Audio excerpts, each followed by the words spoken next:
Saya dan teman saya itu membuat suatu usaha, namanya Awam nih kita, jadi kita banyak konsul ke, jadi kita itu menerapkan sistem 1/3. Setiap hari juga diliatin, ini apa sih, mau buat apa sih. Di pertengahan jalan itu kayak sempat minder gitu loh, kayak aku sudah selangkah lagi kok tapi malu ya. Teman juga, kamu apa sih buat kopi-kopian, banyak angkringan di sini, masa kamu sejajarkan sama kayak angkringan. Ingin mengangkat single origin atau kopi manual brewing. Oke. Tapi saya realistis, Mbak. Di sini pasarnya beda.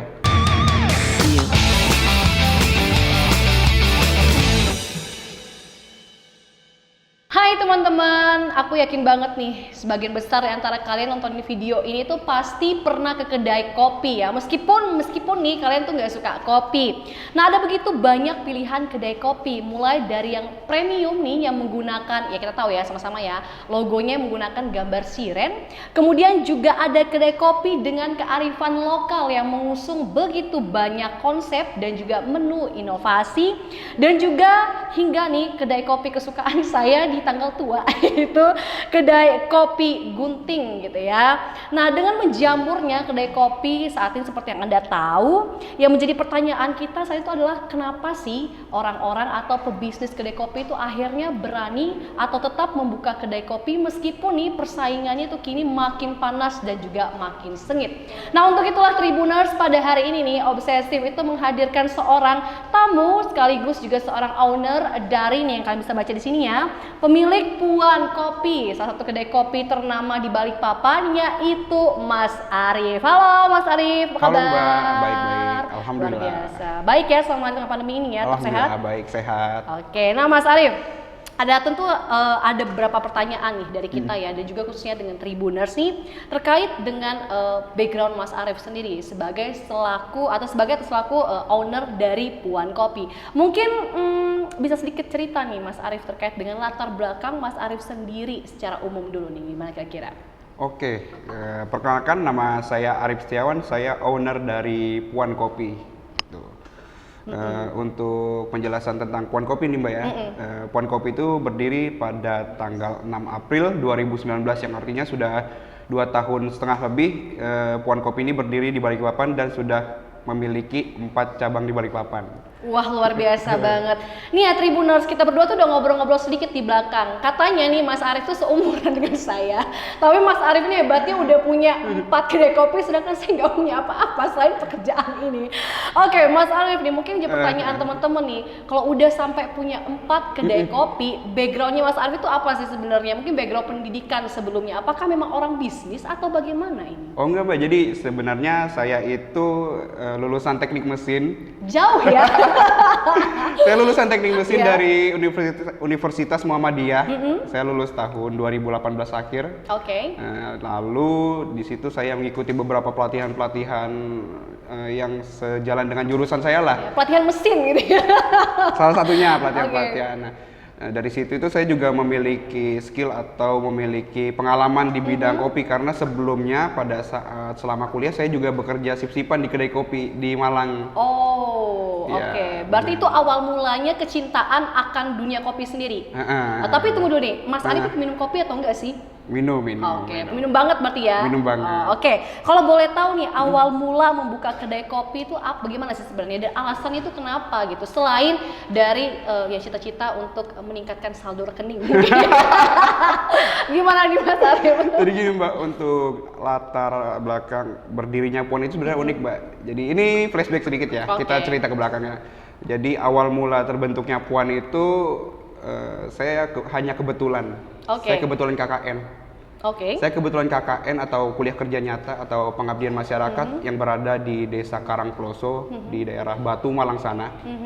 Jadi pengabdian masyarakat itu bagaimana kita bisa berkontribusi untuk menghasilkan sesuatu yang positif di desa tersebut. Nah, prospek saya sebagai anggota, saya itu juga menjelajah apa saja yang bisa diangkat dari penghasil di desa tersebut. Nah, kebetulan di situ ada yang namanya rumah proses produksi Carlos atau Karangploso. Sebetulnya saya nggak tertarik sih Mbak, saya lebih diem di posko karena kebetulan Iya Mbak, jujur. Jadi pada saat KKN kemarin itu saya galau sudah ya Mbak. Oke. Yang penting lulus aja ya. Udah, sebenarnya pada saat stuck di melo lagi galau lagi. Ya biasalah dulu mahasiswa gimana kan. Oke, abis putus apalagi cinta abis gitu ya? putus, ya. Ya Oke. tapi itu dulu zaman-zaman dulu. Oke. Lagi ya putus terus saya juga mencari apa sih namanya mencari hiburan lah. Akhirnya diajak lah untuk lihat-lihat di rumah produksi sana. Akhirnya saya bertemu dengan Pak Pandu yaitu owner dari Kopi Carlos dan para Pak Puji dari petani Carlos sendiri. Lalu di situ saya diajarin diajarin itu untuk apa namanya untuk closingan KKN kita itu bisa menghasilkan atau kita bisa ngangkat kopi dari daerah tersebut. Akhirnya saya belajar.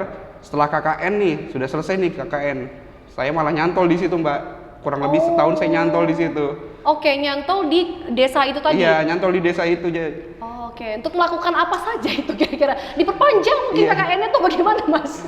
Jadi saat KKN setelah selesai, akhirnya saya itu apa namanya kecanduan lah ibaratnya kecanduan Oke. untuk belajar kopi di daerah situ karena mungkin sudah apa namanya galau sudah lupa. Akhirnya saya sudah dapat pengalaman baru nih di dunia kopi. Akhirnya saya belajar.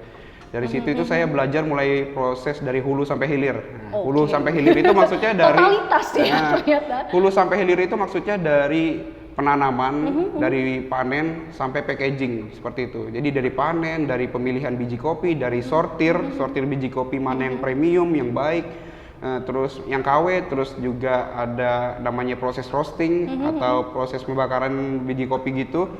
Lalu juga ada proses packaging sampai kita mendistribusikan hasil-hasil kopi kita itu ke luar gitu. Berarti ikut panen juga kopi gitu. Iya ikut juga, tapi nggak sering ya, nggak sering. Cuman beberapa bulan tertentu aja, mungkin setahun 2 kali aja.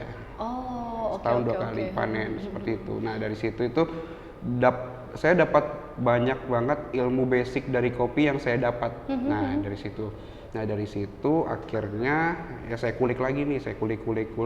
Dari situ juga saya sudah pernah diajak sama bos saya dulu Pak Pandu itu sampai ke Jogja, ke Situbondo, ke Gunung Sumbing, ke Sidoarjo juga untuk ikuti event-event kopi seperti itu. Tapi tunggu dulu nih pertanyaannya. Itu kuliahnya selesai kan ya? Nggak KKN langsung tinggal di situ, kuliahnya nggak jalan. Itulah pentingnya bagi waktu Mbak. Oh, bener. Tapi kuliahnya selesai kan ya Mas Alhamdulillah, ya? Alhamdulillah. selesai tepat waktu, alhamdulillah. Oke, berarti di situ selama setahun. Setahun, kurang lebih setahun saya kecantol di kedai kopi di Carlos gitu. Oke, baru setelah itu kembali langsung ke sini atau bagaimana tuh kira-kira? Nah, jadi pada saat sudah mau selesai nih, kuliah saya sudah ibaratnya sudah selesai wisuda nih, tinggal beberapa bulan lagi balik papan. Saya itu juga berpikir gini Mbak, apakah ada pengalaman yang bisa saya gunakan di sini. Terus saya juga mulai tertarik bisnis kopi nih karena bagaimana sih setiap hari kita buat kopi, masa dari dalam diri kita sendiri itu nggak ingin mempunyai usaha juga gitu loh. Oh, benar. Nah, jadi pada saat itu apalagi di daerah Jawa itu sangat banyak sekali kedai-kedai kopi yang memiliki inovasi yang unik atau yang macam-macam. Banyak sekali pos kopi di sana atau memiliki konsep yang lain. Nah, jadi dari situ saya mengimplementasi semua konsep yang ada di Jawa untuk saya bawa ke sini. Nah, jadi pada saat sudah mau selesai, saya di sini riset pasar. Tentunya saya riset pasar dulu. Saya hubungin teman saya yang sudah selesai, yang sudah kesini lah, yang bisa dibilang dia itu partner saya sekarang, owner juga.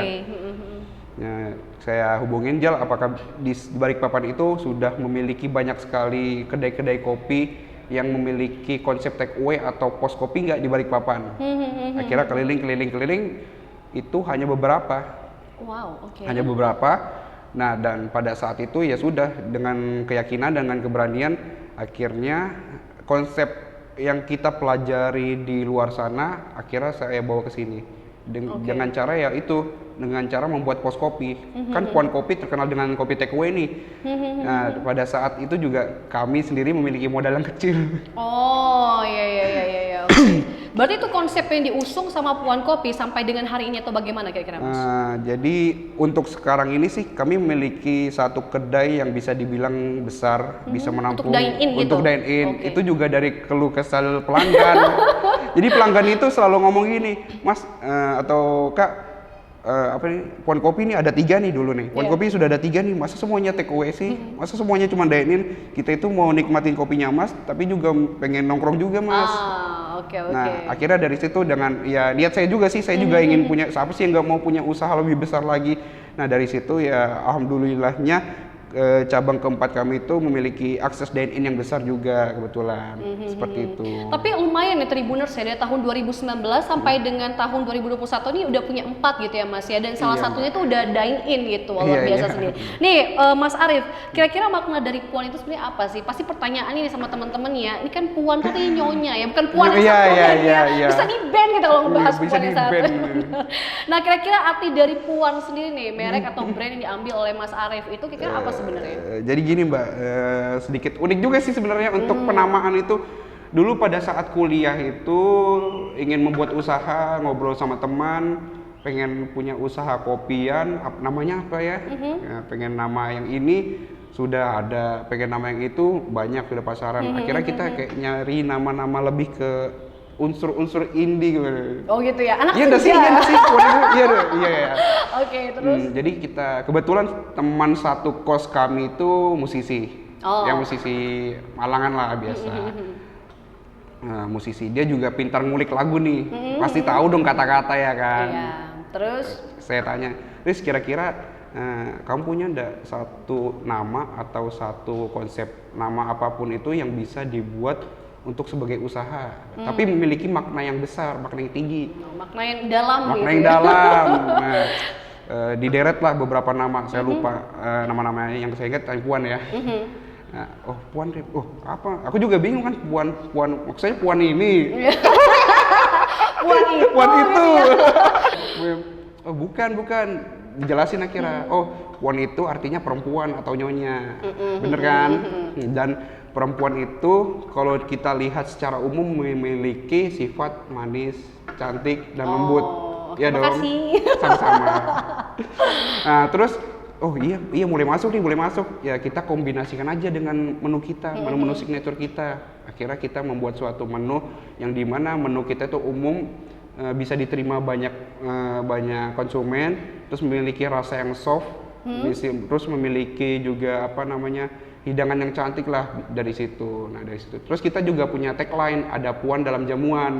Nah, Oke. yang dimana ada Puan itu maksudnya ada rasa yang cantik, ada rasa yang lembut, ada rasa yang bisa diterima untuk kita jamuin gitu, seperti itu.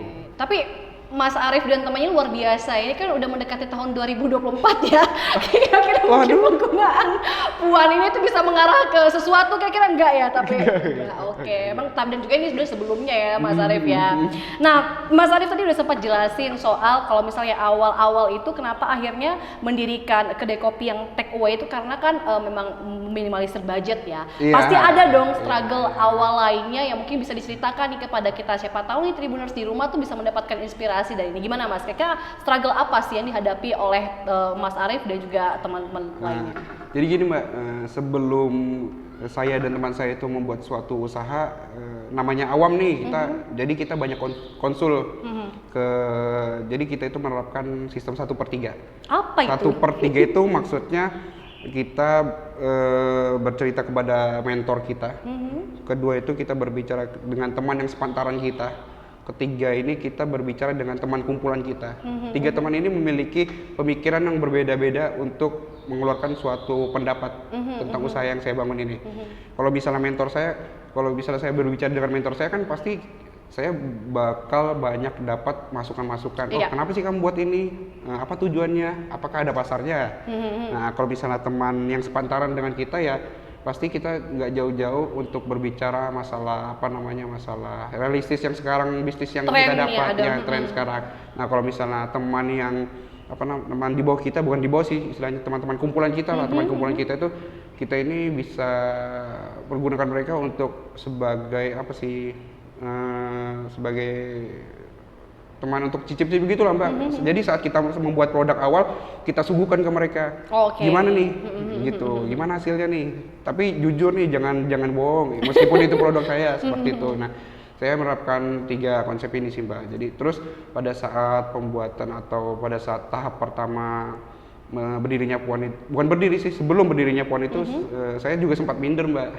Wah, kenapa tuh minder kira-kira? Jadi gini, namanya orang awam nih baru buat usaha nih, terus usahanya pas betul di samping jalan, hanya memiliki space 3 kali 1,5, memiliki konsep take away yang setiap hari diliatin orang. Apabila nggak jadi, siapa yang malu Mbak? Oh, tentunya bukan saya. Mas, Wah parah. Oke, terus Mas. Ya kan maksudnya setiap hari kan saya dulu bantu buat bangunannya juga. Oh, sembari. Berarti masih kepake Hemat lah ya. banget. Berarti masih kepake ilmu tekniknya. Masih Oke. kepake. Terus? Jadi setiap hari itu jadi kan kebetulan yang Puan pertama itu pas pinggir jalan dong Mbak. Ya kan banyak sekali orang yang lihat kan, jadi saya juga bantu. Terus setiap hari juga diliatin, ini apa sih, mau buat apa sih, ini kok ngetrend sendiri, apa namanya, kontras sendiri ini usahanya ini apa sih. Akhirnya di pertengahan jalan itu kayak sempat minder gitu loh Mbak, kayak aku sudah selangkah lagi kok tapi malu ya. Sudah paling ngetrend sendiri, terus takutnya nanti kalau misalnya nggak jadi saya malu. Tapi kita nggak akan tahu kalau kita nggak akan melakukan. Iya, nggak coba. Nggak akan coba ya, akhirnya dengan niat dan keberanian akhirnya ya kita buka. Oke. Dan sampai akhirnya bisa 4 ya Mas ya, sampai hari ini. Wah, Luar biasa sekali sih.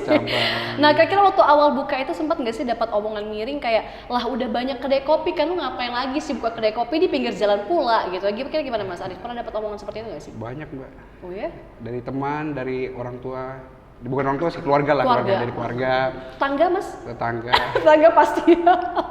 Jadi ada beberapa omongan sih dari keluarga kayak ngomong, ngapain sih kamu buat usaha? Kamu cuma usaha kopi ngaduk aja. Ngapain kamu jalanin gitu loh. Yeah. Tapi padahal keluarga ini belum tahu maksudnya saya itu juga pakai biji kopi pilihan gitu. Oh gitu ya. Kayak Malika. Iya. Jangan nyebut-nyebut. Udah Malika aja kayak gitu.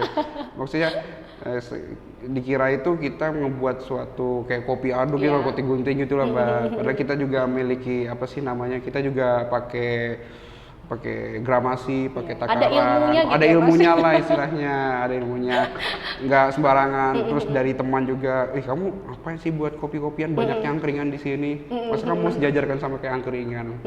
Wah dari situ tuh kayak ketampar, tapi aku harus lakukan kan, aku harus bisa ini. Itu anggap aja omongannya orang itu sebagai penyemangat kita lah betul, nantinya. sebagai pecut gitu ya Mas sebagai pecut lah, sebagai pembuktian aja lah nantinya seperti itu. Ya dari situ ya kita nggak ambil pusing sih Mbak, cuman ya kita tetap jalanin terus saja. Ya akhirnya kuncinya pada saat awal startup membuka suatu usaha itu konsisten aja sih Mbak, menurutku. Dari semua yang pelajaran itu kita harus konsisten aja, entah konsisten dari misalnya dari jam buka, dari rasanya, terus dari permainan sosmednya, kuncinya di konsisten. Emang pada saat awal-awal kita nggak terekspos nih, masih sepi-sepi gimana. Dari situ kan kita bisa berinovasi untuk membuat promo, atau kita bisa memanfaatkan teman kita yang memiliki followers banyak, atau bisa diiklan juga. Nah dari situ, atau enggak dari mulut ke mulut juga bisa seperti itu. Tapi luar biasa banget loh Mas Arif. Kita tuh seumuran gitu ya. Sekali lagi saya tekankan, kita tuh seumuran, tapi Mas Arif udah sejauh ini luar biasa sekali. Dan dari omongan Mas Arif nih kayaknya sampai kapan tadi 1/3 ya? Itu udah luar biasa banget konsep itu, dan saya baru tahu konsep itu. Nah mungkin ada nggak sih kira-kira Mas Arif ini kan dari tahun 2019 kemudian sampai tahun 2021 bisa buka 4 kedai lah seperti itu ya. Pasti ada strategi khusus dong yang diterapkan. Kira-kira bisa bagi nggak sih strategi atau tips khusus nih ke kita kira-kira nih Mas Arif? Jadi kalau untuk strategi khususnya sih dari kami itu ya cukup konsisten aja di awal. Apalagi di awal buka itu jangan sampai kita di awal buka lalu kita melihat pemasukan atau melihat kedai kita down, jangan sampai kita nanti aja bukanya pada saat rame aja, pada saat sore aja. Padahal kita nggak akan tahu kalau misalnya di jam-jam siang itu kemungkinan ada pembelian yang banyak. Itu sangat berpengaruh juga pada omset kita. Seperti itu. Yang pertama itu konsisten. Yang kedua itu jangan terlalu terlena apabila kita sudah mendapatkan hasil yang maksimal. Seperti itu. Biasanya kan kalau kita mendapatkan hasil yang banyak, kita nge-stuck di zona nyaman nih. Kita nggak berinovasi lagi. Kita yang buang-buang uang ngapain lah. Mending uang itu kita save sebagian, sekian persen kita save, kita peruntukkan untuk entah itu kedai baru atau mendobrak suatu menu baru atau inovasi baru. Lalu juga jangan terlalu jangan terlalu merasa kalau kamu sudah memiliki pelanggan yang tetap, pemasukan yang tetap, misalnya rata-rata segitu kan per bulan, jangan sampai kalian merasa puas. Kalian harus tetap tetap berusaha lagi, berinovasi lagi sampai batasnya kalian memiliki apa yang kalian inginkan, seperti itu sih Mbak. Oh, berarti harus gerak terus ya gitu Iya, ya gerak Mas terus ya. ya. Tapi ada satu hal sih sebenarnya yang cukup kontras ya kalau menurut saya. Karena kan Mas Arif ini kan sudah bilang udah selama setahun sebelum buka kedai kopi itu sempat belajar kan ya. Iya. Nah biasanya tuh orang yang punya ilmu itu justru bakal saklek ke ilmunya itu sendiri, ke teorinya. Nah kira-kira nih menurut Mas Arif sendiri idealisme dari seorang pemilik kedai kopi itu seharusnya bagaimana sih? Apakah konsep kedai kopi itu harus stuck di situ saja dari awal sampai akhir, ataukah nanti bisa berkembang atau berinovasi nih Mas? Tapi nanti dulu nih, kalau misalnya berinovasi nih biasanya itu kan bakal melenceng dan nggak menutup kemungkinan bakal melenceng jauh nih dari konsep awalnya. Nah kalau Mas Arif sendiri kira-kira bagaimana nih? Yang pertama sih jujur ya, jujur dari saya itu ingin mengangkat single origin atau kopi manual brewing. Oke. Tapi saya realistis Mbak, di sini pasarnya beda. Itu kenapa tadi riset pasar dulu kan? Iya betul. Tapi saya realistis, di sini pasarnya beda. Mungkin ada tapi beberapa, nggak semua orang bisa menikmati. Jadi saya yang pertama itu untuk membangun suatu nama, saya realistis, saya ingin saya ingin ngejar pasar di sini dulu. Oh sekalinya pasarnya di si Balikpapan itu begini nih, kopinya begini nih. Nah nanti pada saat produk saya sudah dikenal banyak orang di Balikpapan, saya ingin perlahan untuk melahirkan idealisme saya, yaitu ingin di sisi samping itu pengen menampilkan single origin juga. Jadi bukan hanya kopi susu, tapi kita ada menu lain nih, apa single origin. Nah dari saya itu saya pengen di kedai saya itu memiliki single origin atau kopi manual brewing yang berasal dari berbagai macam daerah di Indonesia, seperti itu. Berarti sebenarnya nggak masalah punya idealisme sendiri, tapi di awal sambil menajaki karir kita gitu, bisnis kita emang harus berinovasi dan juga melihat tren apa aja sih yang ada di pasar saat ini. Benar. Oke, kira-kira Mas Arif sendiri nih ada mungkin pandangan ke depan nggak sih terkait dengan bisnis kopi ini? Karena seperti kita lihat kan udah menjamur banget ya kedai kopi, dan bisa dibilang kedai kopi ini kemungkinan besar bisnis tren-trenan atau musim-musiman nih. Nah kira-kira Mas Arif ngelihatnya sendiri gimana sih ke depannya bisnis ini? Sebenarnya kan kalau kita lihat ke belakang, kopi itu sudah lama Mbak. Betul, setuju. Kebenaran kopi susu itu sudah lama.